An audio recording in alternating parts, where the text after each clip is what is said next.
Hey everybody, it's Mike from the Mike Wagner Show, powered by SoundCloud Studios, brought to you by official sponsor of the Mike Wagner Show, international warring author Mia Molson's Here Missing, available on Amazon in paperback and ebook. Coming soon, Missing 2, double expense, double the fun. Check it out on Amazon. Also brought to you by Sweet Psalmist by Serena Wagner, based on the life of King David, including 30 exquisite paintings, King David songs. Check out the Sweet Psalmist today, Amazon, keyword Sweet Psalmist Serena Wagner today.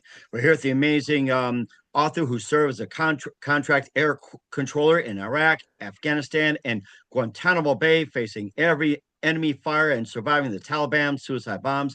This gentleman grew up in the 60s, endured relentless bullying, systematic racism in the South, instability at home with a schizophrenic mom, and abusive aunt, and has a new book exploring the lasting wounds and abusive upbringing, offering unfitting look at the chaos that shaped him and the resilience that saved him. And the book is called My Boy, My Aunt, and Her Final Gift. Live, ladies and gentlemen, Plus Studios somewhere in Iraq. The amazing gentleman who's a contract air controller in Iraq, Afghanistan, Guantanamo Bay. Great author, also did Surviving Chaos. Wonderful story to share.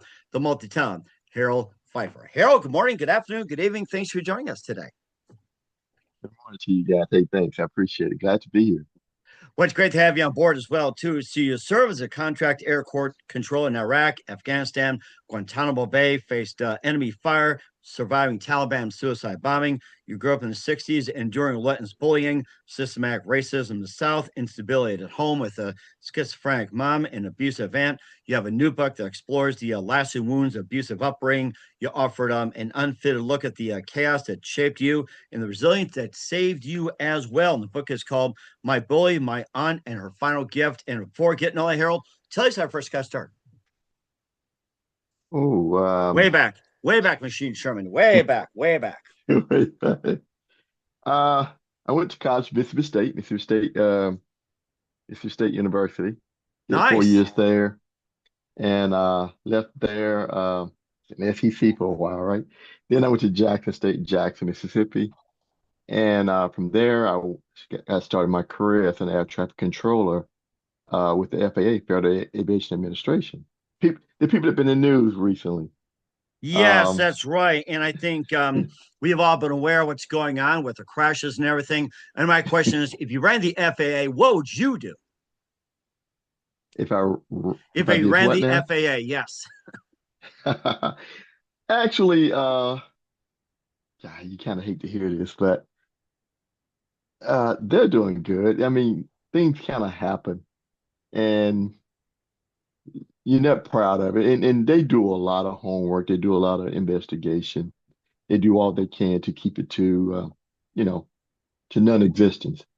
But like they say, Murphy's Law. Sometimes, you know, what can If go it wrong can go can. wrong, it will go wrong. Yes, but you Right. know, some of it's happened in America, but at least it's not getting the news about the FAA and be on contract air traffic control like in Iraq, Afghanistan, and Guantanamo Bay. And I guess having all the crashes, everything. How often do you get crashes around where you're at, Iraq, Afghanistan, and Guantanamo?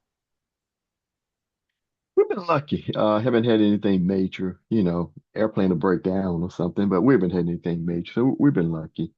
And as we say, knock on wood, I'm proud of that. Yeah, it sounds like you're doing a really good job as well too. And graduated Jackson State, and you also mentioned was it Mississippi State? What did you graduate in? I forgot to ask you on that. That's okay. I graduated business administration in Mississippi State, and I couldn't find a job, right? Got out of there. Graduated around 82, couldn't find a job. Then I went to Jackson State and got into information system, and it was going well.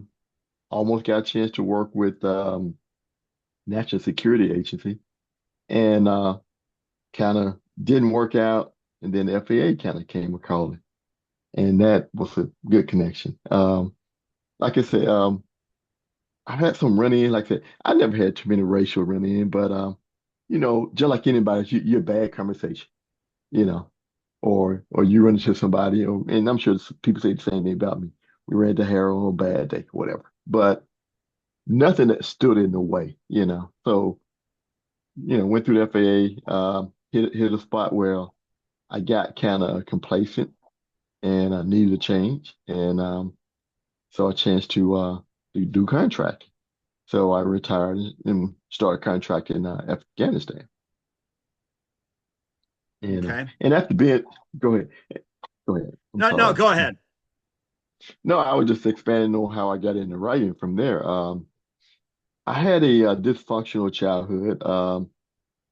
My mother was schizophrenic, and it was day to day after day, and so it made it hard for me to study or whatever because she would always have an episode in it, and they would go maybe from 6 in the evening to I don't know, maybe 11 at night. So I would try to, outlive them or survive them and then try and study. Well, at school, I'd be totally exhausted trying to study, do math from 11 to whatever a.m. in the morning. And you at school, you're exhausted. So, uh, we were poor and, so with that and the schizophrenia, I got bullied a lot. So wanting to fit in, which was hard. So I never told anybody my story once I got to college. I kind of further I started getting away from home. I kept trying to bear it, trying to hide it. So I get to Afghanistan, and it had been, years because I didn't want to, I'd never brought this stuff up. And I kept get tagged by the Taliban. And the Taliban MO was to bomb a place and, I mean, even sacrificed himself to bomb a place. And whoever was left, they'll run in and try to shoot as many people, they could. So after I camp get bombed, there I was, I'm still alive. I got two eyes. I can feel my nose, And you can hear, breathe most full. importantly, yes. I mean, having a Yeah, bombing like I that can, can also really wreck your ears and PTSD as well, right. too. So, and do you, Oh, do you think for was sure. any like, of course, the whole thing about PTSD with war and everything like that. How much of it do you think has affected you, or do you have strong words to say you just brush it off and everything like that? Because I hear about those stories all the time. Bombings in front of you. Some can get a really bad case. Some people get like a average case. Some people get small. Some people like it's just the way it is. Yeah, immediately after, probably about maybe about a month, maybe after our camp got bombed, we're at this restaurant in Kabul on the base, and they had this night out where the DJ was trying to plug up his equipment, and he put the prong in the wrong jack, made this loud noise, Oops. and I just jumped out of my seat. It just reflex, like kind of like not again, right? And then I had another one common that hit me probably about 2 years after that because this situation happened around about 2016. So about 2 years later, I'm in the mall and all of a sudden the lights go out. And and this was happening when we got bombed. It just everything went black and then boom, It's just weird. I remember it going black, then all of a sudden the explosion. So I'm in the mall and for some reason the lights went out. And I was so nervous. I mean, like I got to get out of here. That's when I knew PTSD had caught me. Mm-hmm. And of course, you also spent some time in Guantanamo Bay, maybe a bit about the adventures way. Talk about Iraq, Afghanistan, and you did a little bit of time in Guantanamo Bay as well. Right, right. It's kind of straightforward. They do have the prison that you guys heard of. They don't let you get too close, that's for sure. You know, that's Mm-hmm. all I can say about that one. Right, and of course, he also served as a mercenary as well too in Afghanistan. But you also left the country. Tell us about your time as a mercenary. Well, pretty much the same thing. Like I say, I'm a contractor, which I work with the military, and we do a lot of. It's kind of political. I hate to say, but we do a lot that they took away from the military. So that way, you can say the military not here doing work, but we're doing it. You know what I'm saying? So, so it's like, they pay us, we'll do it. So, that's our mercenary part. Yeah. But it's good days and bad days. When you had those incomings of bombs or or people, trying to kill you, those are the bad days. You know? Right, exactly. Yeah, and of course, surviving Taliban bombings. You know, is it easier or more difficult, or is it the same as surviving childhood? Final one minute with Harold Phifer of My Bully, My Aunt, and her final gift. But first, listen to the Mike Wagner Show at the MikeWagnerShow.com, powered by SoundCloud Studios. Visit online at SoundCloudStudios.com for all your needs. Look at a professional website without breaking your budget. SoundCloud Studios is the answer. SoundCloud Studios offers fast, affordable, customized designs that blow the competition away. Call today, 1 800 303 3960. It's 1 800 303 3960, or email to support at sonicwebstudios.com. Mention the Mike Wagner Show, get 20% off your first project. Sonic Web Studios, take your image to the next level. Also, time to give official shout out to our official sponsor, the Mike Wagner Show, international warring author Mia Molson-Zia. If you love fast-paced mysteries, you love Missing by Mia Molson-Zia, available on Amazon, a paperback and ebook. Missing is fast-paced and intriguing with an unforgettable twist. Takes place in 4 countries, 2 strangers, 1 target, where truth is illusion and those who will be the first go missing. It's available on Amazon, a paperback and ebook. Missing by Mia Molson-Z has garnered great reviews and even level endorsed by Howard celebrities, including Jonah Cassie, Forrest Riley, and many others. So grab your copy today. For Goes Missing by Mia Molson-Z, available on Amazon. Coming soon, Missing 2 by Mia Molson-Z, double expense, double the fun. Check it out on Amazon. Also brought to you by Sweet Psalmist by Serena Wagner, based on the life of David, including 30 exquisite pains and King David Psalms. The Sweet Psalms gives new perspective of David through the Psalms he wrote as the time as a shepherd where it started, and complicate yet turbulent relationship with King Saul. It's dark love, betrayal, repentance, hope, and more. Check out the Sweet Psalmist by Serena on Amazon today. Keyword Sweet Psalmist Serena Wagner. Also, check out the Mike Wagner Show at the MikeWagnerShow.com. 40 podcast platforms. Heard in 100 countries. Take us with you on any mobile device. Follow us on all social media: Facebook, Instagram, LinkedIn, Twitter, TikTok as well. Also on Spotify, iHeartRadio, YouTube, BitChute, Rumble, Apple Music, and more. And for t-shirts, pop sockets, throw pillows, tote bags, hoodies, Amazon.com. Keywords, the Mike Wagner Show podcast. And for more great gift ideas, Amazon.com. Check out the Mia Molson-Zia merchandise, great books, and more. And also support the Mike Wagner Show on Anchor FM, PayPal, and the MikeWagnerShow.com. We're here with the amazing author Harold Phifer of My Bully, My Aunt, and her final gift there on the Mike Wagner Show. And you talked about your encounters with Taliban bombings, being up close. But managed you survive a Taliban bombings. Now, was it easier? Was it just the same or difficult surviving your own childhood? For me, it was easier. Uh, I mean, because as a child, you getting bullied, you've been ostracized, you're never comfortable day to day. And like I said, being in Afghanistan, only a couple of days you weren't comfortable. So to me, that was easy. I mean, but and as a kid, I felt like, you know, my world was on the line, or that I didn't have much of a life. That's how I felt. So dealing with the Taliban, yeah, it could have been life ending, but it wasn't consistent though, and that's the big difference.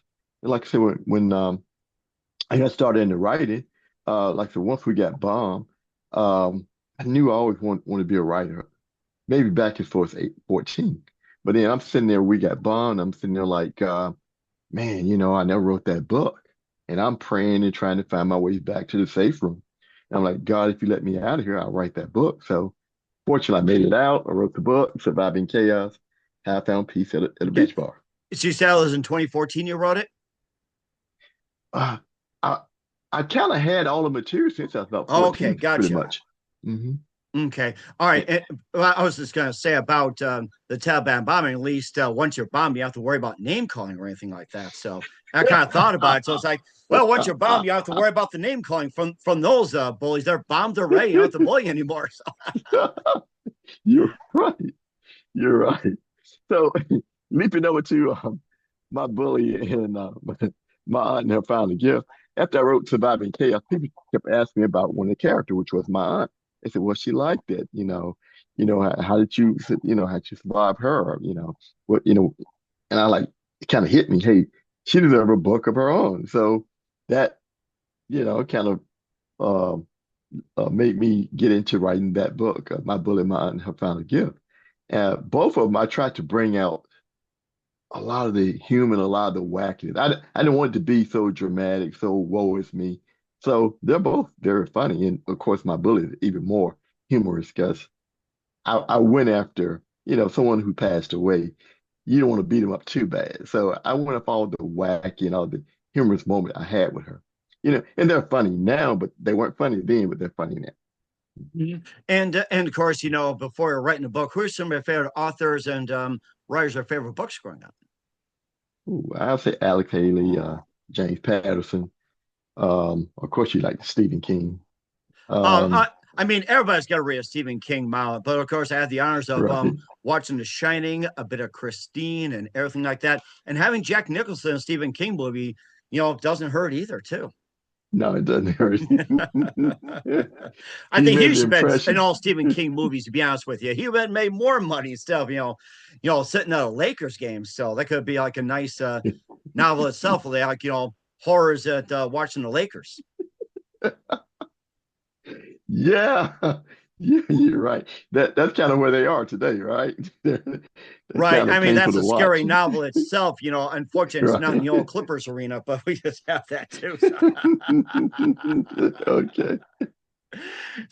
so we just have all that, and of course, of course, a lot of it shaped you more resilient and everything, and maybe just a bit Mhm. about what your mom did to you back in the day, and what your aunt did to you back in the day, and maybe a thing or two what they did to you, and how'd you manage to resolve it, and how do you manage to overcome? Maybe people can learn from it.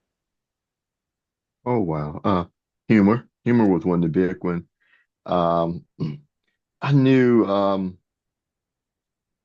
I knew, you know, if I made it to college, I felt I would get to be able to reshape myself, recreate myself. And that was my goal. Hey, if I just survive this until college, And then after that, it was just any opportunity after opportunity or whatever got created, put my best foot forward, you know, try not to look behind me. And like I said, that's what got buried for years because I wanted to fit in. And one of the things I learned, if you always complain about your aches and ill or how you've been treated or whatever, or people may listen, you may get sympathy, but they won't invite you to the parties.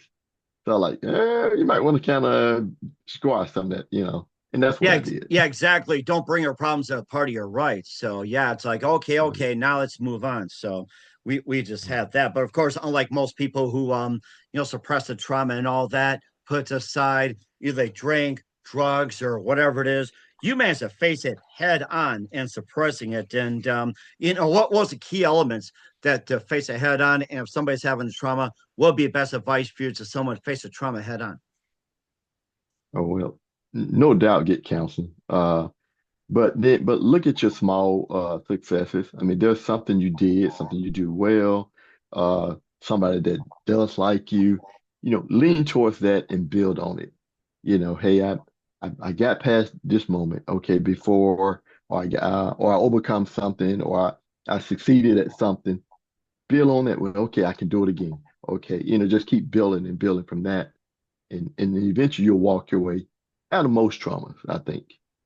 And I think so as well too. Maybe just a bit or two about a trauma you face as well too, like a particular one, if you like, or it's just like maybe one or two. It's like what you encountered and how do you manage to overcome? Maybe just a couple things that kind of just just shape. It's like maybe talk about a trauma or two. It's like how'd you manage to overcome it? Maybe people can learn from it. Right, right, right. It like I said, things happen, and as a kid, I learned, hey, go ahead and cry, whatever. But, it's not gonna fix it. Go ahead and get it out, and then think of a way forward. Well, as an adult, you gotta look at, okay, you're gonna have your moment. You're gonna depress. You're gonna beat yourself up. Then after that, start trying to find solution. People you can talk to. Um, anyone you can reach out. Just start trying to, you know, move your way forward. And I think that's important as well too. And of course, there's ways to overcome bullying. How'd you manage to overcome your mother and also your aunts as well? Oh, I got away from my aunt. My mom, it just, like I said, didn't get away until college. My aunt, um, she was a challenge, but I just, started to distance myself. But, growing up, without a father and everything. So I thought so much of her, but I didn't see the okie doke until I was about 11. I started to see, She don't love you as much as you think, Harold, right? So I started to distance myself, and then I'll share a story with you, though. What made it happen even faster? I was about 18, and me and my older brother got into it, and he used to always beat me up when I was younger. And so I would go tell my aunt, and she would, patch me up, whatever, give me a band-aid or whatever, send me back home. So after all those years, I was about 18, and my brother, he and I gets into it, and I get the better of him. So he Mhm. tells my aunt about it, right? Well, I never disrespected my aunt, never talked back, never looked down when she talking to me, never talked under my breath, never rolled my eyes, never basically did opposite what she told me to do. So she come to, in my brother's defense, she come to see me, and she tells me, hey, this better not happen again. And then she shows me her 38 pistol. And I was like, wow, I've never been just, why the first time you say admonish me, you gotta have a gun? Not like I was beating up folks in the house or beating up folks in the street or like it that blew me away. That really pushed me further away from her. Oh, with a gun. I see. Okay. So Right. yeah, so people have encountered that. And what are some tips and some advice for those who have a schizophrenic parent or having like an abusive parent? What are some tips, advice on handling someone that's has schizophrenia or even abuse? Oh, schizophrenia. You got to tread lightly. Try to be somewhat understanding that they are in a state that, you really can't you really can't do anything because even when I tried to challenge my mom once, I talked about in the book Surviving Chaos, I kind of like, hey, what are you doing? You're disturbing me, and you need to cut this out. And she didn't say anything, but once I came out of the bathroom, she blindsided me and hit me with a saw with one of those, you Oh know, yeah. Okay. kind of split my thigh open. And I learned from that, shut my mouth, just let her do her thing. Um, the bullying, I don't encourage people to do what I did. There's an episode where I talked about it in the book Surviving Chaos, where I threw urine on this guy, and I was that kind of kid. I mean, I mean, he was like 14, 15. I was like 9. I knew he was gonna beat me up, but for that moment, he was gonna get the humiliation. So I mean, he caught me, beat me up. I'm not proud of it, but he never messed with me after that. He learned that, hey, this kid might try to stand up to me. So Hmm. I don't encourage kids to go that drastic, but it it pushed some people away that wanted to bully me. Right, exactly, too. And we'll talk more a bit about the book Surviving Chaos, how I find peace at a beach bar in 1 minute with Harold Phifer, along with my bully, my aunt, and her final gift. You listen to The Mike Wagner Show at the MikeWagnerShow.com, powered by Sock Web Studios, brought to you by official sponsor of The Mike Wagner Show, international warring author Mia Molson's of Missing. The Sweet Psalm is by Serena Wagner, based on the life of King David, 30 Squares of Pains, and King David Psalms. Amazon.com, keyword Sweet Psalm is Serena Wagner. We'll be back the multi-talented Harold Phifer of My Bully, My Aunt, and Her Final Gift after this timeout. We're back with author Harold Phifer here on the Mike Wagner Show of My Bully, My Aunt, and Her Final Gift. And one of the books you had up, Surviving Chaos, I Find Peace at a Beach Bar. Tell us more about that. A beach bar, finding peace there? I wish I could at times. It was kind of coincidental. After the bombing, I went to Thailand and I ran into this banker. He was there on vacation. He was at this bar. Guy by the name of Dylan, and he prodded me, about my life. And I'm sitting there just in my own world. And Dylan had been there, I guess, in his own world for a couple of days, and he saw Oh me my kind gosh. of, yeah, yeah. So, and then he come by, start buying me drink, start the conversation, and I started to tell him the stories, about my life, and so that's how I found peace at the beach park. It Dylan, he brought it all out. I mean, he was asking about this Afghanistan, asking me about my childhood, uh, asked me about the Taliban, and yeah, he's the guy that actually pulled it all out. Oh wow. Okay, maybe thinking Margaritaville when I saw the surviving chaos book. It made me think of it, except being wasted Yeah. away. So, We had a good time and talked a lot. hmm but you had some challenges as well too, and how you managed to overcome in writing a book. Right, right. Um, one of the writing about my mom got to be hard. And I would have to take days of time, to digest and, you know, get fortitude to go forward. Uh, she passed in 2017. I released the book first around about 2018. Um, so after she passed, I found myself looking at those walls, and because she would engulf the wall, she would fight with the wall, she'd cuss at the wall, she'd beat it on the wall. And so after she passed, I'm sitting there looking at the walls, kind of like, did the walls win or did she win by leaving them? It was spooky, very eerie. Yeah. Really, Walls winning Yeah. or her winning? I've never heard of that. Yeah. I mean, she had these battles, it was ongoing. So once she's no longer there, you're like, okay, who won this? You know, or did she take her demons with her? It was, it was, that was eating at me. And, it was hard to write past that, but I had to go on because I wanted to tell the story. And of course, too, more in the South as well, too. Grew up with racism and everything, Martin Luther King and all that. And of course, being bullied in school and everything. Were they aware that you had a schizophrenic mom and an abusive aunt, or was that just like kept under the covers Oh in your yeah, they school? knew. Oh God, they knew. Yeah, they knew. Um, yeah, yeah. I got a weird story for you then. When our school integrated, to show you how dysfunction I was, our school integrated, all the white kids came out of school called Mitch Memorial Elementary. And there was this white kid, would kiss his mom every day. When he got in the car, we were about fifth, sixth grade.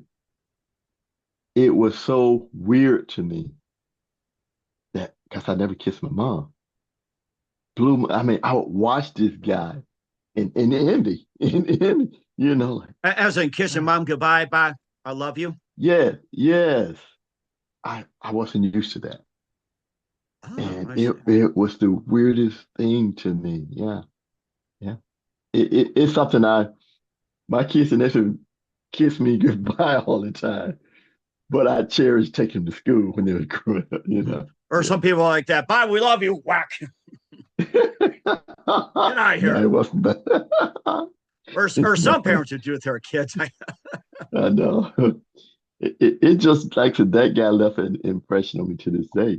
I mean, him and his mom, and we became best of buds.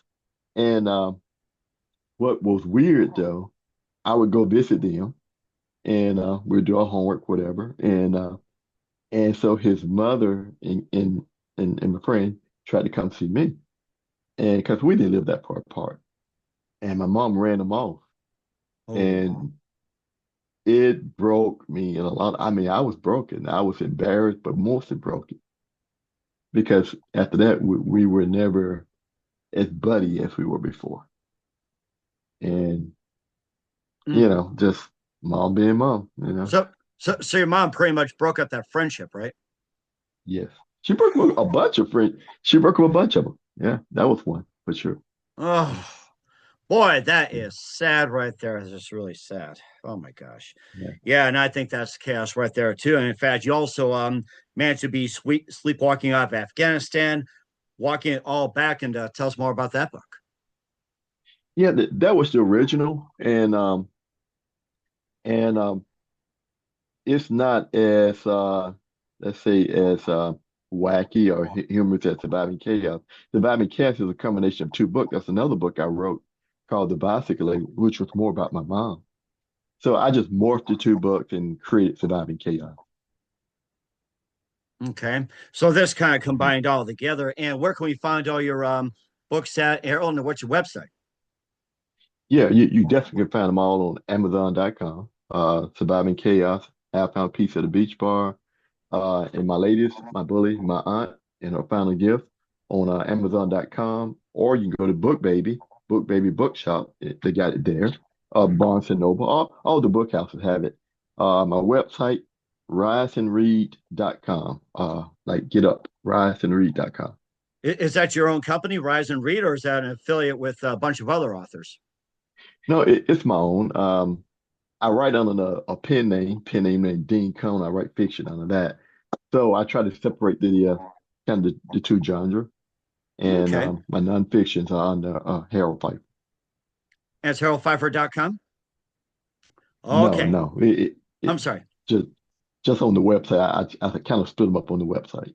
Gotcha. Okay. Well, make sure everybody go to riseandread.com for all the great books. We're the amazing, multi talented author, Harold Phifer of My Bully, My Aunt, and Her Final Gift here on Mike Wagner Show. Just a few more things, Harold. What else can we expect in 2025 and beyond? Ooh, more of My Bully Mind and Her Final Gift. There's a book I'm just trying to reshape. I wrote about being a contractor. All the weird stuff that they do. Mm-hmm. Um, I give you a little short insight. We lived in a complex that kind of right off the base. And so we weren't supposed to really mess with the Afghan kids, but you kind of couldn't help it because they were always there. They're always around. You go to work, they mob and you. They want anything, right? So I got to know a couple, and there was two. One like about 10 years old. His name was like Abdul. And so I come out of the complex one day, and his feet were coming out of his shoes. And it's like middle of July. So I'm giving him a hard time. Hey, man, why are you wearing this? It's hot. You need shoes. He said, I don't have any. This is all I got. So I go across to the base, I buy shoes, come back for him and his friend. And so, fast forward about 2 weeks later, I come out, I see him again. He got those same rack of shoes, feet coming out.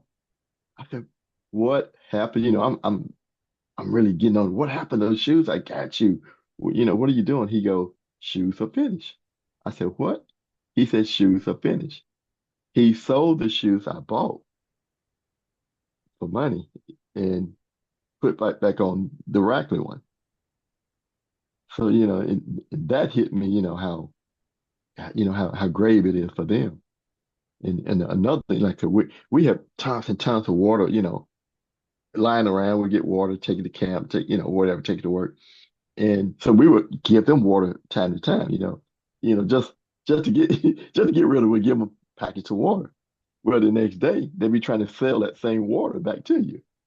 You know. Really? So it's like they're trying to get money for themselves or something. And have you found out what do they use the money for? Well, a lot of them didn't go to school, so they would whatever they could get take home. Whatever, goods, money, hopefully money, they would take home to the folks. And that's when it hit me that, man, I didn't grow up poor at all. You know. Mm-hmm. Just simply fortunate. Some people just had it worse. So I can see where that's Right. coming from. I think we all need to be grateful on that. And also, just a couple of things, Harold. Who you consider biggest influence in the career? Oh, wow. Huh. I would say my Boy Scout, my Den Master. Um, I've had some great coaches. Uh, I didn't play sport, but I was a equipment manager. Um, they were good influences. Um, I love sports. I have to say Muhammad Ali, Big Ali. Love Arthur Ashe. Yeah, yeah, yeah. Even met Archer Manning when I was about 11, 10. Ah, Long before anybody nice, nice. long before anybody knew his kids, yeah, right? Yeah. Mm-hmm. The ultimate quarterback himself on a proper team, gotta say that. And two great Wow. kids, a legacy right there. And what's the best advice you can give to anybody at this point? Oh, believe in yourself. And like they said, hard time's gonna come. Just know they're not gonna last. Or, especially if you keep putting your best foot forward, you'll survive. You'll get past it. It may not be the way you want it to turn out in the end, but it'll be better than it was.